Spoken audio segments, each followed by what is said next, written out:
নমস্কাৰ, এইটো ভিডিঅ'ত আমি আলোচনা কৰিম যিটো মৰিগাঁও ডিষ্ট্ৰিক্টৰ জেনেৰেল মেথছৰ প্ৰি ফাইনেলৰ কুৱেশ্যন পেপাৰখন তাৰ যিকেইটা MCQ দিয়া আছে আমি সেই MCQ কেইটা আলোচনা কৰিম। ভিডিঅ'টোত মই জাষ্ট MCQ কেইটা উত্তৰকেইটাহে কৈ দিম। তোমালোকৰ যদি ডিটেইলছত লাগে বা যদি এইটো ছল্ভ কেনেকৈ কৰিব লাগে সেইকেইটাবিলাকে তেনেহ'লে কমেণ্ট কৰিবা, মই বেলেগ এটা ভিডিঅ'ত সেইখিনি কৰি দিম ধুনীয়াকৈ। এতিয়া প্ৰথমতে ইয়াতে MCQ 1 নম্বৰৰ পৰা 32 নম্বৰলৈ 32টা টোটেল দিছে MCQ। তাৰপিছত ট্ৰু আৰু ফল্ছ দিছে 33 নম্বৰৰ পৰা 38 নম্বৰলৈ 6টা। তাৰপিছত ছিকুৱেঞ্চিঙৰ এটা আছে 39 নম্বৰটো, আৰু তাৰপিছত ৰিজনিং আছে এটা 5টা আছে ৰিজনিং 6টা আছে 40 নম্বৰৰ পৰা 45 নম্বৰলৈ। তো এই 45টা যি 1 নম্বৰীয়া কুৱেশ্যন আছে, তো এইকেইটাৰ উত্তৰকেইটা মই ইয়াত আলোচনা কৰিছোঁ। তো প্ৰথম প্ৰশ্নটো দিছে আমাক, যদি m আৰু n দুটা অযুগ্ম মৌলিক সংখ্যা যাতে m is greater than n, তেন্তে m square minus n square কিমান হ'ব? তো ইয়াৰে শুদ্ধ উত্তৰটো হ'ব অপশ্যন এ, এটা যুগ্ম সংখ্যা। তাৰপিছত 2 নম্বৰটো দিছে আমাক, যদি p এটা অঋণাত্মক সংখ্যা অখণ্ড সংখ্যা হয় তেন্তে তলৰ কোনটো 5ৰ গুণিতক হ'ব? তো ইয়াৰে শুদ্ধ উত্তৰটো হ'ব অপশ্যন D2, 10p আৰু 10p + 5। নেক্সট 3 নম্বৰটো দিছে x is proportional to 1/y, মানে x টো y ৰ ব্যস্তানুপাতত আছে আৰু y ৰ মানটো 20 হ'লে x ৰ মান 5 হয়, তেন্তে x ৰ মানটো 50 হ'লে আমাক y ৰ মানটো কিমান হ'ব সুধিছে। তো ইয়াৰে শুদ্ধ উত্তৰটো হ'ব অপশ্যন চি, 2টো। তাৰপিছত 4 নম্বৰটো প্ৰশ্নটো এইটো -b চাগে, এইটো -6 হ'ব লাগিছিলে, তেতিয়াহে ইয়াৰ উত্তৰটো উলিয়াব পৰা যাব, গতিকে এইটো দিয়া নাই। নেক্সট 5 নম্বৰটো চাওঁ আমি। 5 নম্বৰটো কাৰণে এইটো শুদ্ধ উত্তৰটো কিন্তু হ'ব যে দ্বিঘাত সমীকৰণ ax² + 6x + c = 0, a ≠ 0 দিয়া আছে আৰু ইয়াৰ মূল দুটাৰ পূৰণফল মূল দুটাৰ যোগফলৰ সমান হ'ব, তেতিয়া ইয়াৰ কণ্ডিশ্যনটো কি হ'ব সুধিছে। তো 5 নম্বৰৰ কাৰণে শুদ্ধ উত্তৰটো হ'ব আমাৰ option B2, b + c = 0। Next আমাক 6 নম্বৰটো দিছে কোনটো, ইয়াতে দুটা ইকুৱেশ্যন দিয়া আছে আমাক ৰৈখিক সমীকৰণ। তো এই ৰৈখিক সমীকৰণৰ পৰা a আৰু b মানটো উলিয়াব দিছে। তো ইয়াৰ কাৰণে শুদ্ধ উত্তৰটো হ'ব অপশ্যন a = 2 আৰু b = 5। নেক্সট 7 নম্বৰটোৰ কাৰণে দুটা সমীকৰণ দিয়া আছে, তাৰ পৰা কি কৰিব দিছে, a আৰু b অখণ্ড সংখ্যাটো। তো a আৰু b দুটা আমাক ভেৰিয়েবল দিয়া আছে, তো সেই দুটাৰ কাৰণে যিটো ইয়াৰে শুদ্ধ উত্তৰ হ'ব সেইটো উলিয়াব দিছে। তো 7 নম্বৰটোৰ কাৰণে শুদ্ধ উত্তৰটো হ'ব অপশ্যন D2, ab = 6। নেক্সট 8 নম্বৰটো একে নিচিনা, যে 3x² - 10x - 8 যিটো দ্বিঘাত সমীকৰণ আছে, এই দ্বিঘাত সমীকৰণটো মধ্যৰাশি বিশ্লেষণ কৰিলে বা মধ্যপদ বিভাজন কৰিলে যিটো আমি ছেকেণ্ড ষ্টেপটো পাম, সেই ষ্টেপটোত m আৰু n ৰ মানটো কি হ'ব সুধিছে। তো এইটোৰ কাৰণে শুদ্ধ উত্তৰটো হ'ব অপশ্যন A2, m ৰ মানটো হ'ব 12 আৰু n ৰ মানটো হ'ব 2। নেক্সট 9 নম্বৰ কুৱেশ্যনটো দিছে, ইয়াতে যিটো আমাৰ ইউক্লিডৰ বিভাজন আছিলে তাৰ পৰা দিছে। তো ইয়াৰ পৰা শুদ্ধ উত্তৰটো পাম আমি অপশ্যন C2, যে 0 < r < 5। নেক্সট ত্ৰিকোণমিতিৰ অংক দিছে 10 নম্বৰটো। তো cos θ = 2/3 দিয়া আছে আৰু আমাক উলিয়াব দিছে 2sec² θ + 2tan² θ - 7ৰ মান কিমান হ'ব। তো এইখিনি সৰল কৰিলে আমি উত্তৰটো পাম 10 নম্বৰৰ কাৰণে অপশ্যন চি, 0। মই ইয়াতে সৰল কৰি দেখুওৱা নাই ভিডিঅ'ত, তোমালোকক যদি ডিটেইলছত সৰল কৰাখিনি দেখুৱাব লাগে বা কেনেকৈ ছল্ভ কৰিব লাগে তেনেহ'লে কমেণ্ট কৰিবা, মই নেক্সট এটা ভিডিঅ'ত সেইটো ধুনীয়াকৈ গোটেইখিনি এই 45টা প্ৰশ্নৰ উত্তৰ গোটেইকেইটা সমাধান কৰি কেনে দেখুৱাই দিম। নেক্সট 11 নম্বৰটো দিছে আমাক কিমান, যে √3 tan θ - 3 = 0 দিয়া আছে, তাৰ পৰা θৰ মানটো উলিয়াব দিছে। তো 11 নম্বৰটোৰ কাৰণে শুদ্ধ উত্তৰটো হ'ব অপশ্যন B2, যে কিমান দি আছে 60 ডিগ্ৰী। নেক্সট 12 নম্বৰটো দ্বিঘাত বহুপদৰ প্ৰশ্ন দিছে। তো দ্বিঘাত বহুপদৰ লেখডাল কি দিছে, এই 4টা বিন্দুৰ মাজেৰে যায়, তেনেহ'লে বহুপদটো শূন্য দুটা কি কি হ'ব। তো ইয়াৰ কাৰণে শুদ্ধ উত্তৰটো হ'ব অপশ্যন A, -6 আৰু 0। নেক্সট 13 নম্বৰটো সমান্তৰ প্ৰগতিৰ অংক। তো ইয়াৰে আমাক সাধাৰণ অন্তৰটো উলিয়াব দিছে। তো শুদ্ধ উত্তৰটো হ'ব আমাৰ অপশ্যন A, 7। নেক্সট 14 নম্বৰটো আমাৰ বৃত্তৰ অংক দিছে। ইয়াতে ত্ৰিভুজৰ যিটো সদৃশ ত্ৰিভুজ আৰু সমবাহু ত্ৰিভুজ বা সমদ্বিবাহু ত্ৰিভুজৰ যিটো আছিলে তাৰ অংক দিছে এইটো। তো ইয়াতে শুদ্ধ উত্তৰটো হ'ব আমাৰ অপশ্যন B2, সমদ্বিবাহু আৰু সদৃশ। তাৰপিছত 15 নম্বৰটো আকৌ ত্ৰিকোণমিতিৰ অংক, sin A = 1/2, cos B = 1/2 দিছে। তো a + b মান উলিয়াব দিছে। তো এইটো শুদ্ধ উত্তৰটো হ'ব অপশ্যন B, 90 ডিগ্ৰী। তাৰপিছত আমাক 16 নম্বৰটো দিছে, এইটো হ'ল আমাৰ স্থানাংক জ্যামিতিৰ যিটো বিভাজনৰ সূত্ৰ আছিলে সেইটো কৰি কেনে কৰিব লাগে। তো ইয়াৰে এই দুটা বিন্দু সংযোগী ৰেখাখণ্ডটোক 2:3 অনুপাতত ভাগ কৰিলে যিটো স্থানাংক হ'ব বিন্দুটো, সেইটো স্থানাংক উলিয়াব দিছে। তো তাৰ কাৰণে শুদ্ধ উত্তৰটো হ'ব অপশ্যন C, 1, 3। নেক্সট 17 নম্বৰটো দিছে কি, এটা বহুপদ দিয়া আছে, এইটো ত্ৰিঘাতৰ সমীকৰণ। ত্ৰিঘাত বহুপদটো কি দিছে, ax³ + bx² + cx + d, এটা শূন্য দিছে 0।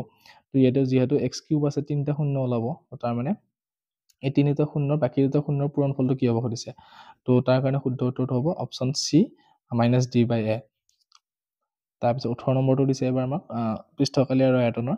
তো ইয়াতে দিছে লম্ব বৃত্তাকাৰ চুঙাৰ বক্ৰ পৃষ্ঠকালি 264 মিটাৰ স্কুৱেৰ আৰু আয়তনটো দিছে 924 মিটাৰ কিউব। তো তাৰ পৰা আমাক ব্যাস আৰু উচ্চতাৰ অনুপাতটো উলিয়াব দিছে 18 নম্বৰটো। তো তাৰ কাৰণে শুদ্ধ উত্তৰটো হ'ব অপশ্যন বি 7:3। নেক্সট 19 নম্বৰটো দিছে এইটো সেই আমাৰ পৃষ্ঠকালি আৰু আয়তনৰ অংকই হয়। ইয়াতে শংকু আৰু কিহৰ দিছে এবাৰ চুঙাৰ দিছে। তো ইয়াতে শংকুটোৰ উচ্চতাটো উলিয়াব দিছে। তো শংকুটোৰ উচ্চতা হ'ব 15 চেণ্টিমিটাৰ। অপশ্যন বি টো শুদ্ধ উত্তৰ।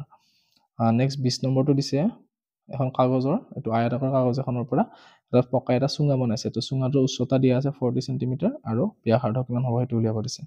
তো 20 নম্বৰটোৰ কাৰণে শুদ্ধ উত্তৰটো হ'ব অপশ্যন এ টো 3.5 চেণ্টিমিটাৰ। নেক্সট 21 নম্বৰটো দিছে আমাক এইটো বৃত্তকলা, বৃত্ত সম্বন্ধীয় কালিৰ অংক। তো ইয়াৰে বৃত্তকলাটো যিটো দিয়া আছে, ইয়াতে থিটাৰ মানটো 60 ডিগ্ৰী দিয়া আছে আৰু আমাক ব্যাসাৰ্ধটো কিমান দিছে 7 চেণ্টিমিটাৰ দিছে। তো ইয়াৰ পৰা পৰিধি মাপটো উলিয়াব দিছে, অৰ্থাৎ আমাৰ যিটো বৃত্ত সম্বন্ধীয় কালি যিটো বৃত্তৰ চাপ উলিওৱা সূত্ৰ আছিলে আৰু এটা বৃত্ত কালি উলিওৱা সূত্ৰ আছিলে। তো এই চাপ উলিওৱাটো সূত্ৰটো ব্যৱহাৰ কৰি কিনে আমি ইয়াৰ চাপৰ মানটো উলিয়াব লাগে, এ বি চাপৰ মান। তো 21 নম্বৰটোৰ কাৰণে শুদ্ধ উত্তৰটো ইয়াতে অপশ্যন যিকেইটা দিয়া আছে এইকেইটা উত্তৰ নোলায়, এটা বেলেগ উত্তৰ ওলাব। গতিকে ইয়াতে এইটো অপশ্যনত নিমিলিব অংকটো। নেক্সট 22 নম্বৰটো কি দিছে আমাক, যদি এটা বৃত্তকলা এটা বৃত্তৰ কালিৰ 18/5 অংক হয়, তাৰমানে এইটো সেই বৃত্ত সম্বন্ধীয় যিটো কালি আছিলে তাৰ পৰাই দিছে অংক। তো ইয়াৰে আমাৰ যিটো বৃত্তকলা আছে সেই বৃত্তকলাটোৰ কেন্দ্ৰস্থ কোণটোৰ মান উলিয়াব দিছে। তো তাৰ কাৰণে শুদ্ধ উত্তৰটো হ'ব আমাৰ অপশ্যন এ 100 ডিগ্ৰীটো। নেক্সট 23 নম্বৰটো হ'ব A B C ত্ৰিভুজৰ D E সমান্তৰাল বি চি ত্ৰিভুজৰ অংক দিছে। আৰু ইয়াতে যিটো আমাৰ 6.1ৰ যিটো হেৰি আছিলে উপপাদ্য আছিলে, তো সেই উপপাদ্যটো কৰি কিনে আমি কৰিব লাগিব। তো ইয়াতে এইটো শুদ্ধ উত্তৰটো হ'ব আমাৰ অপশ্যন 23 নম্বৰটোৰ কাৰণে অপশ্যন এ 2 চেণ্টিমিটাৰ। তাৰপিছতো 24 নম্বৰটো প্ৰগতিৰ অংক, সমান্তৰ প্ৰগতিৰ। তো এইটো সমান্তৰ প্ৰগতিত এ প্লাছ বিৰ মানটো কিমান হ'ব উলিয়াব দিছে। তো 24 নম্বৰটোৰ কাৰণে শুদ্ধ উত্তৰটো হ'ব অপশ্যন ডি 15। নেক্সট 25 নম্বৰটো কি দিছে, আকৌ সমান্তৰ প্ৰগতিৰ অংক দিছে। অন্তিম পদ দিয়া আছে, প্ৰথম পদ দিয়া আছে আৰু প্ৰগতিটো সমষ্টি দিয়া আছে, আমাক মুঠ পদৰ সংখ্যা উলিয়াব দিছে। তো 25 নম্বৰটোৰ কাৰণে শুদ্ধ উত্তৰটো হ'ব অপশ্যন বি 6, মানে ইয়াতে মুঠ 6টা পদ আছে। নেক্সট 26 নম্বৰটো আমাক এইটো দিছে আমাক বাৰম্বাৰটা বিভাজন দিয়া আছে, ইয়াৰ পৰা মধ্যমা শ্ৰেণীটোৰ উচ্চ সীমাটো উলিয়াব দিছে, যিটো আমাৰ 14 নম্বৰ চেপ্টাৰ আছিলে তাৰ পৰা সেইটো পৰিসংখ্যাৰ পৰা দিছে। তো ইয়াতে যিটো মধ্যমা থকা শ্ৰেণী হ'ব তাৰ উচ্চ সীমাটো হ'ব অপশ্যন এ 20টো 26 নম্বৰৰ কাৰণে। তাৰপিছত 27 নম্বৰৰ প্ৰশ্নটো দিছে, ইয়াতে 3টা বিন্দু এডাল উলম্ব ৰেখাত আছে, আমাক মানে একেৰেখীয় কোণটো সুধিছে ইয়াতে। তো একেৰেখীয় হোৱাৰ চৰ্তটো আমাৰ যিটো আছিলে সেইটো কৰি চালে আমি উত্তৰটো পাম অপশ্যন এ টো 27 নম্বৰৰ কাৰণে। তো 28 নম্বৰটো দিছে ত্ৰিভুজৰ অংক, এইটো দুটা ত্ৰিভুজ সদৃশ কেতিয়া হ'ব সুধিছে, যদি তাৰ বাহুকেইটা অনুপাত দুটা সমান দিয়া আছে আৰু কোন দুটা কোণ সমান হ'ব লাগিব সেইটো সুধিছে। তো ইয়াৰ কাৰণে শুদ্ধ উত্তৰটো হ'ব option C angle B equal to angle Q. Next আমাৰ 29 নম্বৰটো দিছে, এইটো সম্ভাৱিতাৰ অংক। তো ইয়াতে যদি আমি অযুগ্ম সংখ্যা পোৱাৰ সম্ভাৱিতা উলিয়াওঁ তেনেহ'লে ইয়াৰ শুদ্ধ উত্তৰটো হ'ব অপশ্যন বি 5/9। তাৰপিছত 30 নম্বৰটো একেই নিচিনা, এইটো সম্ভাৱিতাৰ অংকই দিছে। তো ইয়াৰ কাৰণে শুদ্ধ উত্তৰটো হ'ব অপশ্যন বি 5/9। নেক্সট 31 নম্বৰটো দিছে আমাক কি, লম্ব বৃত্তাকাৰ সংকৰিটো আমাক যিটো কি আছিলে আমাৰ এইটো পৃষ্ঠকালি আৰু আয়তনৰ যিটো প্ৰশ্ন চেপ্টাৰ আছিলে তাৰ পৰা দিছে। তো ইয়াতে আমাক উলিয়াব দিছে শংকুটোৰ উচ্চতা উলিয়াব দিছে। তো 31 নম্বৰটোৰ কাৰণে শংকুটোৰ উচ্চতা উলিয়ালে আমি পাম অপশ্যন বি 20 চেণ্টিমিটাৰ। নেক্সট আমাৰ 32 নম্বৰটো কি দিছে, যে এইটো ত্ৰিকোণমিতিৰ অংক দিছে। তো এইটো ত্ৰিকোণমিতিত দিছে, কিন্তু অংকটো আমাৰ যিটো স্থানাংক জ্যামিতিৰ দূৰত্ব উলিওৱা সূত্ৰ আছে সেইটো ব্যৱহাৰ কৰি কিনে কৰিব লাগিব। তো এইটো কৰিলে আমি শুদ্ধ উত্তৰটো পাম অপশ্যন বি √2। 32 যিটো প্ৰশ্ন আছে, এইটো আমি সূত্ৰটো যিটো মূল বিন্দুৰ পৰা দুটা বিন্দুৰ মাজত দূৰত্ব উলিওৱা যিটো x1 - x2 whole square plus y1 - y2 whole square আছে, সেই সূত্ৰটো মতে কৰিব লাগিব এইটো। তো কৰিলে আমি উত্তৰটো পাম অপশ্যন বি √2। নেক্সট 33 নম্বৰৰ পৰা 35 নম্বৰলৈ আমাক দিছে দুটা উক্তি দিয়া থাকিব, তাৰ পৰা আমাক কোনটো শুদ্ধ কোনটো অশুদ্ধ বা এটা শুদ্ধ হয় নে এটা অশুদ্ধ হয় সেইটো আমাৰ যিটো 4টা অপশ্যন দিয়া আছে তাৰ পৰা শুদ্ধ উত্তৰটো বাছি উলিয়াব লাগিব। তো 33 পি এটা উক্তি দিছে আৰু কিউ এটা উক্তি দিছে। তো ইয়াৰ পৰা কোনটো শুদ্ধ কোনটো অশুদ্ধ সেইটো উলিয়াব লাগিব।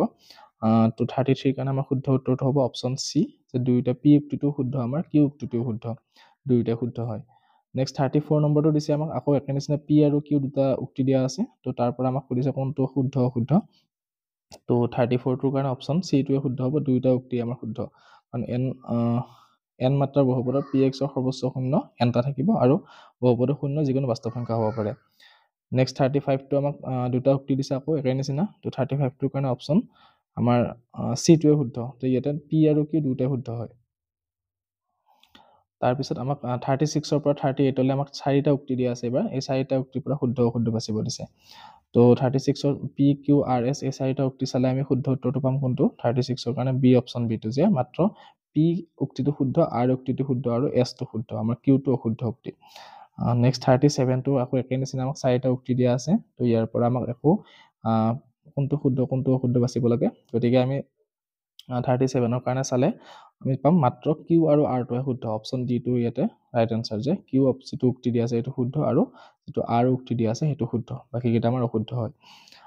নেক্সট 38 নম্বৰটো দিছে আমাক কি, যে চাৰিটা উক্তি দিয়া আছে আকৌ তাৰ পৰা কোনকেইটা শুদ্ধ বাছি উলিয়াব লাগে। তো ইয়াতে আমি চালে পাম যে মাত্ৰ পি কিউ আৰু আৰ যিটো অপশ্যন এ আছে সেইটো শুদ্ধ উত্তৰ হ'ব, যে পি উক্তিটো শুদ্ধ, কিউ উক্তিটো শুদ্ধ আৰু আমাৰ আৰ উক্তিটো শুদ্ধ হয়। নেক্সট 39টো আমাক দিছে ত্ৰিভুজৰ যিটো অংকনৰ অংক আছিলে। তো ইয়াতে কোনটো ষ্টেপ আগতে হ'ব কোনটো ষ্টেপ পিছত হ'ব সেইটো উলিয়াব দিছে। তো আমি চালে এতিয়া অংকনৰ শুদ্ধ ক্ৰমটো পাম। অপশ্যন 39ৰ কাৰণে অপশ্যন ডিটো হ'ব আমাৰ শুদ্ধ উত্তৰ, যে প্ৰথমতে 2 নম্বৰ ষ্টেপটো কৰিব লাগিব, তাৰপিছত 4 নম্বৰটো, তাৰপিছত 1 নম্বৰটো আৰু তাৰপিছত 3 নম্বৰটো। নেক্সট 40 নম্বৰৰ পৰা 45 নম্বৰলৈকে আমাক দিছে দুটা উক্তি দিয়া আছে, তাৰপিছত ব্যাখ্যা কৰিছে যে কোনটো কাৰ ব্যাখ্যা শুদ্ধ হয় নে নহয়। চাৰিটা অপশ্যন দিয়া আছে। তো ইয়াৰ পৰা শুদ্ধ অশুদ্ধটো বাচিব লাগিব। তো চাৰিটা অপশ্যনৰ প্ৰথম 40 নম্বৰটো চাওঁ, যে উক্তি এ দিছে আৰু কাৰণটো দিছে আৰ।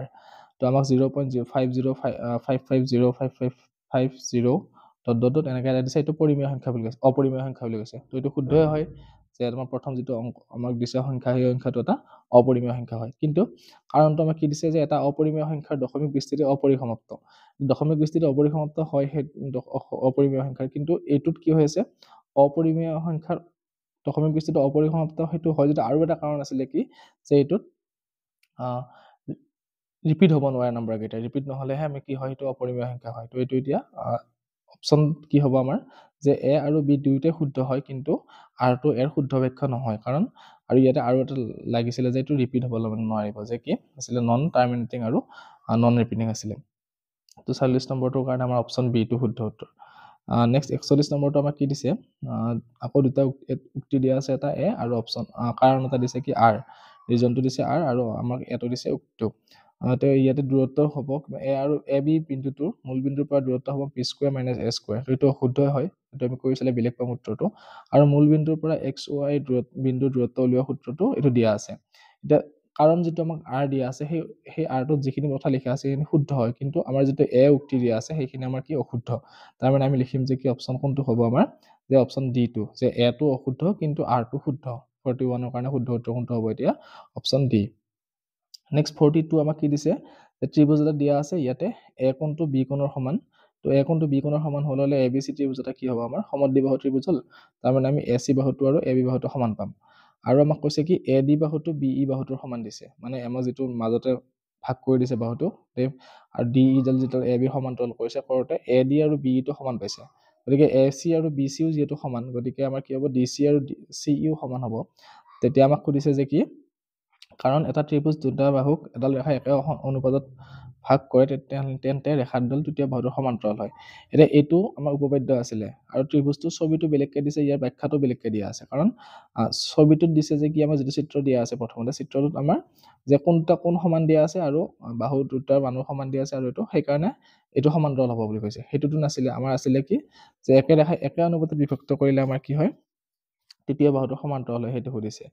গতিকে এইটো আমাৰ কি হ'ব এতিয়া, অপশ্যন এটো হ'ব শুদ্ধ উত্তৰ, যে এ আৰু আৰ দুয়োটাই শুদ্ধ হয় আৰু আৰ এৰ শুদ্ধ ব্যাখ্যা হয়।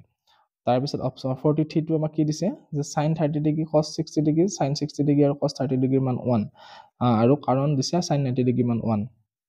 এতিয়া আমি যদি সৰল কৰি চাওঁ 43টো, তেতিয়াহ'লে কি হ'ব, sin 30 cos 60 plus sin 60 cos 30 মানো পাম আমি 1 পাম, আৰু cosine 90 ডিগ্ৰী মানো 1 পাম। কিন্তু এই উক্তি যিটো এ দিছে তাৰ কাৰণে শুদ্ধ ব্যাখ্যা আৰটো নহয়। তাৰমানে আমি কি লিখিম, যে অপশ্যন বিটো, এ আৰু আৰ দুয়োটাই শুদ্ধ কিন্তু আৰ এৰ শুদ্ধ ব্যাখ্যা নহয়। নেক্সট 44টো কি দিছে আমাক, দ্বিঘাত সমীকৰণ দিয়া আছে, মধ্যৰাশি বিশ্লেষণ কৰাৰ পিছত এইখিনি হ'ব। এতিয়া আমাক কৈছে যে কি এইখিনি উৎপাদকীকৰণ কৰিলে যে ইয়াক এইখিনি আহি লিখিব পাৰি। তো এতিয়া আমাক কোনটো শুদ্ধ কোনটো শুদ্ধ সুধিছে। তো 44টোৰ কাৰণে আমাৰ শুদ্ধ উত্তৰ কি হ'ব, যে দ্বিঘাত সমীকৰণ এটা মধ্যৰাশি বিশ্লেষণ কৰিলে আমি এইখিনিয়ে পাম আৰু কাৰণটো আমাক যিটো দিয়া আছে সেইটো শুদ্ধ হয় তাৰ মানে কি a আৰু r দুয়োটাই শুদ্ধ আৰু r টো কি হয় a ৰ শুদ্ধ ব্যাখ্যা অৰ্থাৎ অপচন a টো আমাৰ শুদ্ধ উত্তৰ নেক্সট 45 টো আমাক দিছে কি এইটো যেটো বৃত্তৰ স্পৰ্শকৰ অংক আছিলে তো তাৰ পৰা দিছে আমাক যে TP আৰু TQ মানে T বহিবিন্দুৰ পৰা OP আৰু Q লৈ দুটা কি কৰিছে O কেন্দ্ৰ বিশিষ্ট বৃত্তৰ তো স্পৰ্শক টানিছে আৰু POQ ৰ মান 110 দিছে PTQ ৰ মান 70 ডিগ্ৰী দিয়া আছে আৰু কাৰণটো দিছে কি বৃত্তৰ যিকোনো বিন্দুত টানা স্পৰ্শ বিন্দুৰে যোৱা ব্যাসাৰ্ধৰ লম্ব তো যদি আমি ছবিটো আঁকি চাওঁ তেনেহলে আমি কি পাম যে যিখিনি দিছে আমাক সেইখিনি শুদ্ধ তথ্য দিছে আৰু তাৰ ব্যাখ্যাটো শুদ্ধ হৈ দিয়া আছে গতিকে 45 টোৰ কাৰণে আমাৰ অপচনটো হ'ব অপচন A আৰু R দুয়োটাই শুদ্ধ আৰু R এৰ কি হ'ব শুদ্ধ ব্যাখ্যা বাকি ইয়াৰ পিছত 46 ৰ পৰা আমাৰ কিমান নম্বৰলৈ আছে 61 লৈ আছে তো এইকেইটা অংক আমি ইয়াতে আলোচনা নকৰো বেলেগ এটা লাগে ভিডিঅ তোমালোক যদি